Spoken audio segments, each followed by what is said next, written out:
મેં કીધું ને, મારે કંઈ નથી કહેવું. સમજમાં નથી આવી રહ્યું. મને કંઈ બોલવું નથી. અને બોલીને મળશે શું? બાબાજીનું ઢુલ્લું. ઓટોમાંથી રાત્રે ઘરે જઈ રહી હતી. એક રિક્ષાવાળાએ જોરથી મને ખેંચી અને ખૂણામાં લઈ ગયો અને મારું રેપ કરી નાખ્યું. આજુબાજુ ગાડીઓ જતી હતી, જોતી હતી અને બંધ કરીને શીશા ભાગી રહી હતી. મોઢા ઉપર ઢોળી દીધું મારા. હું કશું બોલી ના શકી, રાડો પાડી શકી. રેપ કરીને છોડીને ભાગ્યો. હા, કાનૂન સજા દે તેને? નહીં દે. પુરુષ પ્રધાન દેશ છે આ, જ્યાં બલાત્કાર કરીને માણસો જતા રહે છે, પણ કાનૂન સજા દે છે ને? નથી દેતું. આજ તક દીધું છે સજા? નથી દીધી. ક્યાં જશે બલાત્કારી કરવા વાળો? ભાગી જશે? જેના પર રેપ થાય એના પર શું ગુજરે ક્યારે જોયું છે? ડરીને, સહેમીને, શરમના મારે ઘરમાં છુપાઈ જાય છે છોકરીઓ.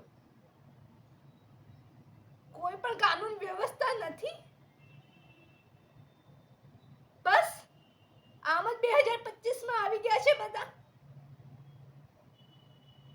સ્ત્રીઓ ક્યાંથી ક્યાં પહોંચી જઈ રહી છે?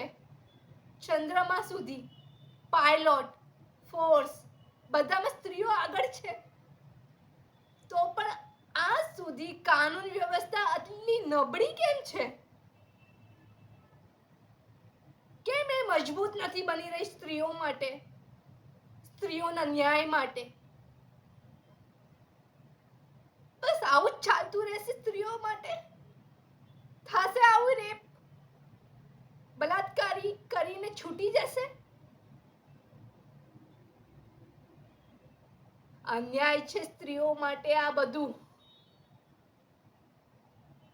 પછી હું શું કરત?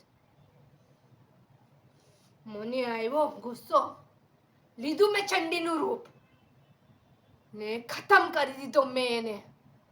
મારી નાખ્યો મેં, મારી નાખ્યો. એવા જોર જોરથી એને પથારીથી મોઢું વળ્યું. જે થવું હોય થાય મારી સાથે, પણ મને એ વાતની ખુશી છે કે હું એ ટાઈમે નબળી પડી, પણ જ્યારે મારામાં શક્તિ આવી ત્યારે મેં એનું ખૂન કરી નાખ્યું. મને સજા જે ફાંસીની મળતી હશે મળશે, પણ અગર કાનૂન વ્યવસ્થા આવું રહ્યું તો હર સ્ત્રીએ હાથમાં તલવાર લેવી જ પડશે અને પોતાનું રક્ષણ કરવું જ પડશે.